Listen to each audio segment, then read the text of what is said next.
PSX के बारे में अभी भी 99% लोग जो है ना वो नहीं जानते। ये पाकिस्तान स्टॉक एक्सचेंज आज भी एक सिगा राज है।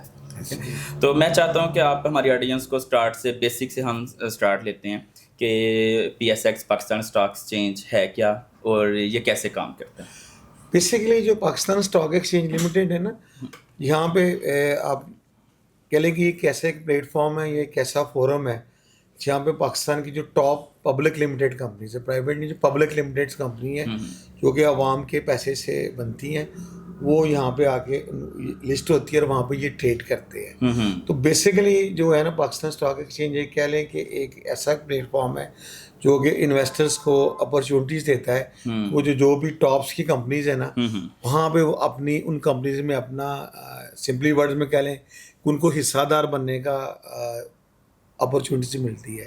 पाकिस्तान स्टॉक एक्सचेंज जो है ना, वो वाला ये फोरम है। अच्छा सर, प्राइवेट कंपनीज की बात की या पब्लिक लिमिटेड कंपनीज की बात की, तो इसमें क्या फ़र्क है? यानी कि प्राइवेट जो लोगों के पैसों से और पब्लिक जो है वो, इसमें थोड़ा सा आप हाँ, फ़र्क मैं बताएं। जो जो यूजुअली प्राइवेट लिमिटेड कंपनी होती है ना, वो यूजुअली उसके लिमिटेड ऑनर्स होते हैं। जिस तरह कि आप देख सकते हैं ना कि सियालकोट है, सियालकोट में बेशुमार इंडस्ट्रीज हैं, फ्ला इंडस्ट्रीज प्राइवेट लिमिटेड है, वो सारी ये प्राइवेट लिमिटेड कंपनीज हैं। जो पब्लिक लिमिटेड कंपनी होती हैं, वो एक जो गवर्नमेंट ऑफ पाकिस्तान के रूल्स रेगुलेशंस को फॉलो करके जब उनकी फॉर्मेशन होती है, उसमें कुछ परसेंट जो होता है वो जो उसके जो मेन ग्रुप है उनका पैसा होता है। बाकी वो जो पैसा होता है वो पब्लिक से लेके, पब्लिक से वो पैसा लेते हैं, उससे वो बिजनेस को रन करते हैं। सही। वो पब्लिक लिमिटेड कंपनीज का आप उसको कहते हैं कि जिस तरह की जो कि स्टॉक एक्सचेंज में लिस्टेड होती है।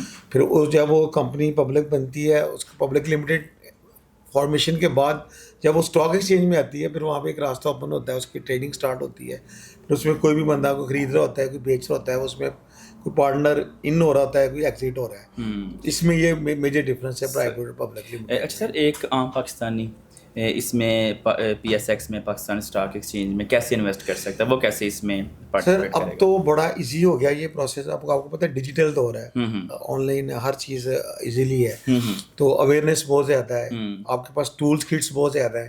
ठीक है ना, एक वक्त था, अगर जिस तरह मुझे 30 साल से मैं एक्सपीरियंस हूँ, जब हमने 30 साल पहले स्टार्ट किया मैंने, तो तब तो बिल्कुल ही वो जो लेन देन होता था वो फिजिकल शेयर्स का होता था। तो मतलब वो ऐसे बिड लग रही होती थी कि ये शेयर इतने का, किसने लेना है तो ले ले, बेचना है तो बेचने। उसके बाद फिर आहिस्ता आहिस्ता आहिस्ता आहिस्ता इसमें इम्प्रूवमेंट आती गई है।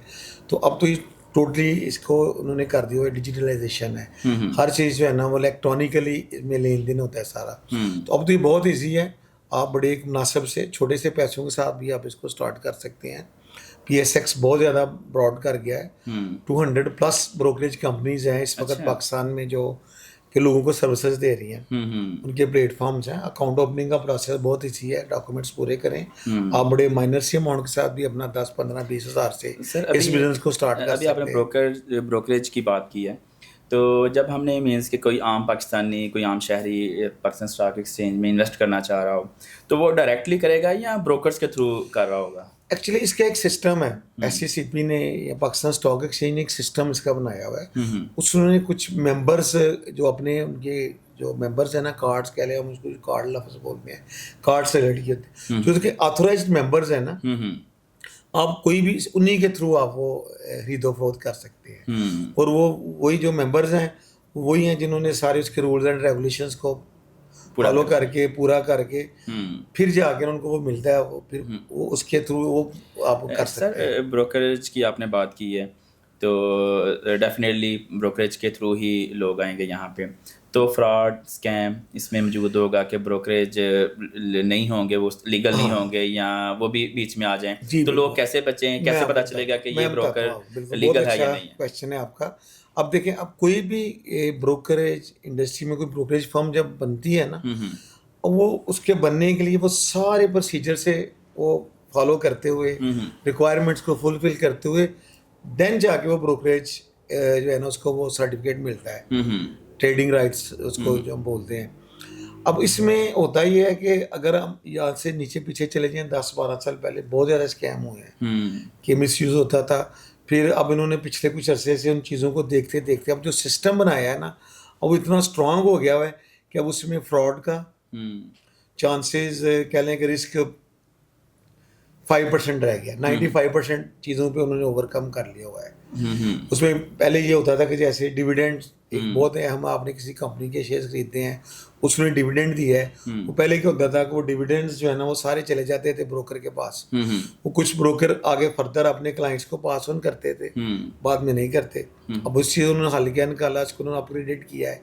हर बंदे का CDC में इंडिविजुअल अकाउंट बन गया अलग से, उसकी बैंक डिटेल्स चली जाती हैं। अब जो भी डिविडेंड्स होते हैं ना वो ब्रोकर को भी नहीं पता होता, वो डायरेक्ट क्लाइंट के अकाउंट में क्रेडिट हो जाते हैं CDC के लिंक से। इसलिए अब जो है ना वो आप यूँ कह लें कि ये 98% जो है ना वो सिक्योर इन्वेस्टमेंट हो गया। यानी कि हमने जो भी इन्वेस्टमेंट करनी है थ्रू बैंक करनी है, जो हमें मींस के प्रॉफिट आना है। इसमें बड़ी अच्छी बात मैं आपको इसमें ऐड करना हूँ। पहले क्या होता था कि आप अनलिमिटेड जो है ना वो कैश डिपॉजिट करवा सकते हैं।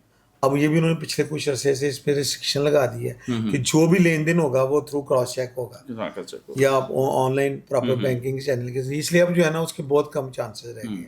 अच्छा सर, स्टॉक मार्केट में डेफिनेटली जो भी बंदा आता है वो पैसे के लिए आ रहा होता है, प्रॉफिट गेन करे, लॉस के लिए तो नहीं आएगा। ऐसे ही तो इसमें आप क्या समझते हैं कि मींस के जो हमारी रिस्क और रिवार्ड की क्या बैलेंस है इसमें, कितना के चांसेस हैं रिस्क के, कितने चांसेस रिवार्ड कितना हो सकता है, तो ज़रा काइंडली बताएं सर। इसमें देखें, इसमें जो मेरा पर्सनल जो मैं आपको देखिए कि आप इसको फुल टाइम आप अपना इस पर आप डिपेंड नहीं कर सकते।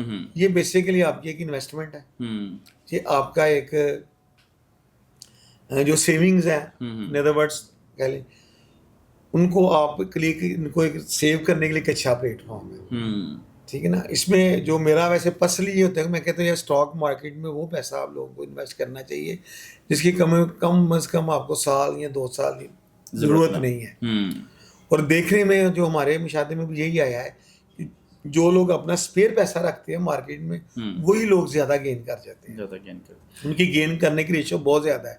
कुछ लोग आते हैं वो कहते हैं यार अभी करते हैं, चले मैं अभी शेयर खरीदते हैं, जैसे बेचते हैं, चले हमारा को चलता रहेगा, तो उसमें वो आगे थोड़ा सा वो फिर उनके वो रिस्क बढ़ जाता है। उसमें रिस्क है, वैसे रिस्क है, लेकिन ये कि दुनिया में कोई भी ऐसा बिजनेस नहीं है जिसमें आप ये नहीं कह सकते कि रिस्क है। अब आप देखें एक ट्रांसपोर्टर है, उसने गाड़ी ली है, 1 करोड़ रुपए की गाड़ी है, रोड पे डाली है, हर टाइम रिस्क के ऊपर है। ठीक है ना। अगर आपने कोई शॉप में कोई कमोडिटी रखी है बेचने के लिए, वो दानास्ता कोई चीज़ है वो खराब हो जाती है। रिस्क तो हर बिजनेस में है, सिर्फ प्रॉब्लम मसला ये वो रिस्क जरा नजर कम आता है, ये रिस्क जरा नजर हर वक्त आपके सामने फ्लक्चुएशन होती है। तो अक्सर लोग सुनते हैं ना कि वो जो हमारी शेयर मार्केट है वो डूब गई, या वो हमारा जी, उसमें मैं आपको बताता हूँ उसमें रीज़न क्या होती है। उसमें जो होता है ना, आपने अक्सर ही सुना है यार इतना लोगों का पैसा डूब गया। वो लोग, इसमें भी 2 किस्म की प्रोडक्ट्स है स्टॉक एक्सचेंज के अंदर। एक लोग होते हैं जो कहते हैं कि हमने सिर्फ अपने पैसों के साथ काम करना है। सपोज अगर आपने एक चीज़ ली है 50,000 के, आपने शेयर खरीदते हैं मैपल लीफ सीमेंट फैक्ट्री की, तो जब आपने वो 50,000 के खरीदने तो हो सकता है उनकी वैल्यू आ जाए 40,000 रुपये आ जाए, आपको कोई डाउट नहीं, वो आपकी चीज़ पड़ी है, आपके अपने पैसों की हो सकता है वो 60,000 रुपये चली जाए। अब वो जो लोग लॉसेज करते हैं ना, वो लोग बेसिकली काम कर रहे होते हैं लिवरेज के अंदर। वो ये क्या करते हैं कि अगर उनके पास 50,000 है ना, तो ये कुछ PSX की प्रोडक्ट्स हैं, वो वहाँ से 1.5 लाख रुपए का या 2 लाख के वो स्टॉक्स खरीद लेते हैं। अच्छा, यानी कि 50,000 अपने 1.5 लाख उनसे उधार ले लिया, उधार ले। और जब वो आपने देखना ही है कि जो 2 लाख की चीज़ है ना, 10% का फ्लक्चुएशन है, अगर वो एक दिन में 10% डाउन हुआ है तो आपका 20,000 कम, वो आपकी असल अमाउंट से कम हो गया। इसलिए वहाँ पे जब वो नीचे 2-3 दिन मार्केट में, जैसे अभी आपने देखा होगा कि लास्ट चंद माह कबल जंग का जब एक वो बना, तो आपने देखा ना मार्केट डेली गिरते वो एक दिन में मैं देख रहा था कि 7-8 हज़ार पॉइंट्स इसने नीचे गिरा दी, फिर जब वो नेक्स्ट डे 10,000 पॉइंट्स ऊपर भी थी, खत्म हो गया। अब उसमें हुआ क्या, जो लोग थे ना उनको हम कहते हैं कि जिनकी वीक होल्डर्स है, लिवरेज वाला बेसिकली वीक होल्डर होता है, लिवरेज वाला जो है ना उसमें खत्म हो गया ऐसे, क्योंकि उसका लेकिन जिसके पास थी कैपेसिटी अपने पैसों का, उसने होल्ड किया माल, उसको चंद दिन बाद उसको मिल कर आए। सही। अच्छा सर, इसमें मींस की मिनिमम इन्वेस्टमेंट कितनी हम कर सकते हैं? सर मैंने बताया ना कि हम इसको मिनिमम आप 10-20 हज़ार से भी आप इसको स्टार्ट कर सकते हैं। 10,000 से भी स्टार्ट हो बिल्कुल कर सकते हैं आप इसमें, एब्सोल्युटली। कोई और बिजनेस है जो 10,000 से स्टार्ट होता है? लेकिन बेसिकली देखिए, मैं फिर भी कहता हूँ कि ये बिजनेस नहीं है। अच्छा, ये आपकी सेविंग है। सेविंग्स है, बिल्कुल। वो स्टार्ट में भी मैंने बात किया कि सेविंग जो डी वैल्यू ना हो।